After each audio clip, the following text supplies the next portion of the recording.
चलिए अब बात करेंगे पूरे उत्तर भारत को सर्दी का सितम किस तरीके से सता रहा है। दिल्ली एनसीआर में सर्दी से हल्की राहत मिली है।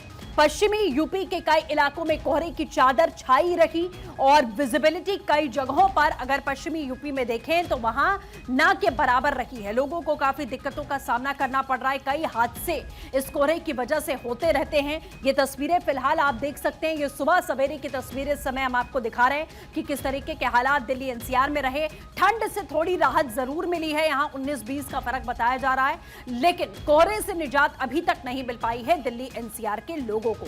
तो हल्की राहत ठंड से है, लेकिन पश्चिमी यूपी के कुछ इलाकों में कोहरे की चादर यहां छाई रही। आसमान पर लोगों को गाड़ी चलाने में, आगे बढ़ने में, देखने में और काफी ज्यादा दिक्कतों का सामना यहां करना पड़ा। खासतौर पर सुबह और शाम का वक्त जो होता है, कोहरा बहुत ज्यादा घना हो जाता है, जिसकी तस्वीरें भी आप यहां पर देख सकते हैं। इसीलिए बार बार लोगों को अलर्ट किया जाता है कि आप बहुत ही कम रफ्तार के साथ आगे बढ़ें। जितना हो सके कोहरे में आप अपने घरों के बाहर ना निकलें, क्योंकि कोहरे में ही बड़े हादसे होते हैं और इस ठंड में अभी तक कई बड़े हादसे देखे भी गए।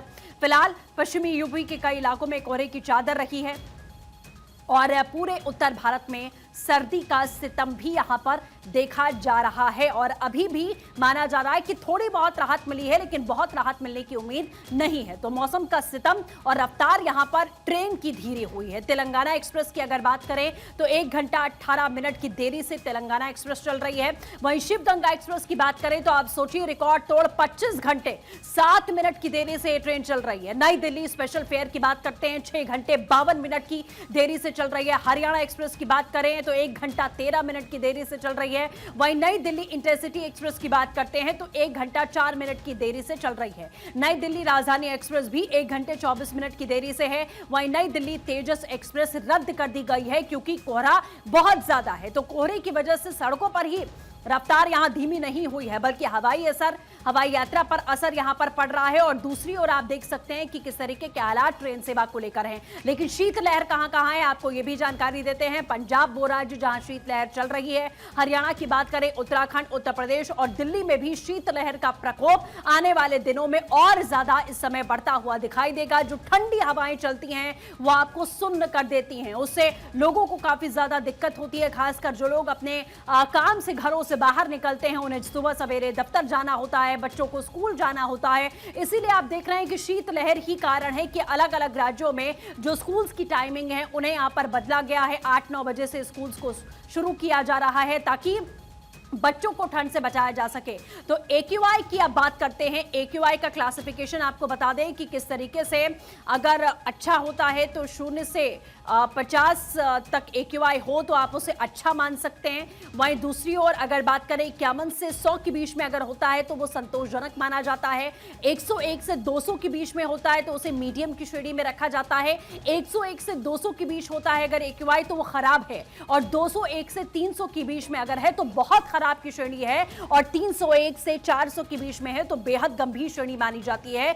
401 से अगर 500 की अगर बात करते हैं तो वो बेहद ही गंभीर हो जाता है। तो AQI भी इसी तरीके से हालात यहां पर एयर क्वालिटी इंडेक्स जो माना जा रहा है वो दिल्ली एनसीआर में काफी ज्यादा खराब हो चुका है। 400 की पार एक बार फिर से यह आंकड़ा पहुंच चुका है। और अब अलग अलग जगहों से हमारे तमाम सहयोगी हमारे साथ जुड़ चुके हैं। देहरादून से पंकज हमारे साथ मौजूद हैं, रांची से धनंजय मंडल हैं, शिमला से रॉबिन जुड़ चुके हैं, लखनऊ से दाऊद इस समय हमारे साथ मौजूद हैं। लेकिन सबसे पहले हम देहरादून का रुख कर लेते हैं। पंकज, आप जानकारियां साझा भी कर रहे थे कि आने वाले कुछ दिन उत्तराखंड की अगर बात करें तो वहां ठंड कम हो सकती है, लेकिन बर्फबारी नहीं हो रही है जिससे नुकसान भी है। और क्या अपडेट है?